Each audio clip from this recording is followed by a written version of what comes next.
बिस्मिल्लाहिर्रहमानिर्रहीम। मेरा नाम डॉक्टर हिदायत बंगश है और आप मेरा यूट्यूब चैनल देख रहे हैं। पहले तो यही रिक्वेस्ट है कि आपसे कि काइंडली मेरे चैनल को सब्सक्राइब कर लें और दूसरे फ्रेंड से भी शेयर कर दें। इसके अलावा आज मैं एक और वीडियो बना रहा हूँ रोमानिया के वर्क परमिट के मुतालिक। तकरीबन दो वीडियो मैंने बनाने हैं, एक आज बनानी है, एक इंशाल्लाह नेक्स्ट बनाऊंगा जिसमें इंटरव्यू के जो क्वेश्चंस होते हैं उसके क्या आंसर देने होते हैं वो उसके मुतालिक थोड़ा सा आपको आइडिया दूंगा। बाकी ये दो वीडियो काफ़ी है मेरे ख़्याल में। बाकी जितनी भी वीडियो है रोमानिया के वर्क परमिट के मुतालिक तो वो मैंने ऑलरेडी बनाई है। आप मेरे चैनल पे इसको चेक कर सकते हैं, क्योंकि बहुत से लोग हैं जिनको वर्क परमिट के मुतालिक जानना भी होता है।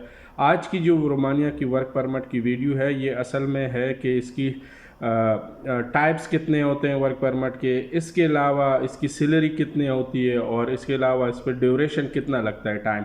बहुत से एजेंट होते हैं पाकिस्तान में, लोगों से डॉक्यूमेंट्स लेते हैं तो वो 6-6 महीने 8-8 महीने तक भी उसका वर्क परमिट नहीं आता। तो इसकी वजह क्या है?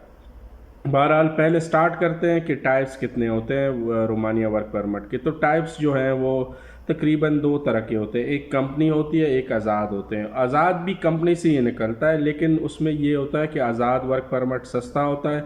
उसमें आपको ये ऑप्शन दिया जाता है कि भाई आप हमसे सारे डॉक्यूमेंट्स लो, वीज़ा भी लो, हर चीज़, अकोमोडेशन, जितनी भी वो एक तरह से कंपनी के जो जितने भी डॉक्यूमेंट्स है वो आपको प्रोवाइड करेंगे। आपका वीज़ा भी उसी पे लगेगा, आपको ऑफ़र लेटर भी मिलेगा, लेकिन वहाँ पे जाके आपने जॉब खुद सर्च करनी है और ख़ुद ही आपने वहाँ पे जॉब वगैरह करनी है। तो इसका जो प्राइस है वो सस्ता भी होता है और इसके अलावा अफोर्डेबल है पाकिस्तानियों के लिए या इंडियन या नेपालीज़ के लिए। दूसरा जो वर्क परमिट होता है वो होता है कंपनी बेस। वो आपको कंपनी जॉब देती है। ज़्यादातर जो जॉब देती हैं या तो डिलीवरी का वो जॉब होगा, या आपको वेयर हाउस का होगा, या लेबर का होगा, कंस्ट्रक्शन का होता है। इसी तरह की जॉब्स हैं। कोई मतलब आप कह सकते हैं कि जो लो स्किल्ड जॉब है वो जॉब होंगे। तो उसमें ये होता है कि वो कंपनी आपको सैलरी भी देती है और वो आपको सारा चीज़ें वो देती है, तो वो अलग चीज़ होती है। वो महंगा है, पाकिस्तान में तो उसकी प्राइस बहुत हाई है। बहरहाल वो महंगा होता है। लेकिन आज़ाद जो वर्क परमिट होता है वो भी 1 ईयर का होता है, लेकिन अगर आप कंपनी के बाउंड होते हैं कि वो काम करेंगे तो वो भी 1 ईयर का होता है। लेकिन उसमें यही है कि जो ओपन वर्क परमिट होता है उसमें आपको 1 ईयर की ड्यूरेशन होगी, लेकिन काम आपने खुद सर्च करना है। हाँ, जिस कंपनी ने आपको इनवाइट किया होगा वो आपको वैकेंसीज़ की नंबर वगैरह भी देंगे। बहरहाल डिपेंड करता है कि आप किससे काम कराते हो, वो किस तरह आपको गाइड करते हैं।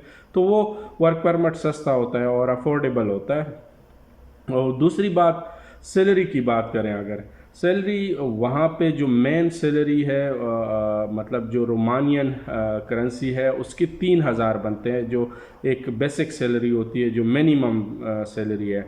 तो ये कितने बनते हैं? तकरीबन 607 यूरो बनते हैं। अब वहाँ पे जो सैलरी है वो आप एक तरह से रेंज में रखें कि 500 से लेकर, क्योंकि ये आपको पता है लो स्किल्ड वर्क है, तो 500 से लेके 1000 यूरो में आप सैलरी होगी। तो आप इतना ना एक्सपेक्ट करें कि 2000-3000 यूरो तक भी हो सकती है। हाँ, अगर आपको कोई वहाँ पे अच्छी जॉब फिर मिल जाती है तो वो उसकी सैलरी भी हाई होगी। तो वो डिपेंड करता है। अगर आपने कंपनी से कॉन्ट्रैक्ट किया है तो 1 ईयर वहाँ पे बाउंड रहना पड़ेगा और वो वर्क परमिट इशू होगा, उसी में आप काम करेंगे, कहीं और नहीं जा सकते, ये याद रखें।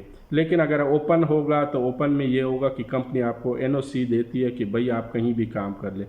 जहाँ तक वर्क परमिट की आने की वो है, तो मैक्सिमम 2 मंथ्स में वर्क परमिट आ जाता है। अगर आपका एजेंट आपकी सारी चीज़ें सबमिशन फिज़िकल कर ले और हर चीज़ क्विकली कर ले तो 2 महीने में वर्क परमिट आ जाता है। ये जो 6-6 8-8 महीने लेते हैं तो ये मेरे समझ से तो बाहर है। बाहर आप ख़ुद देखें जो भी है।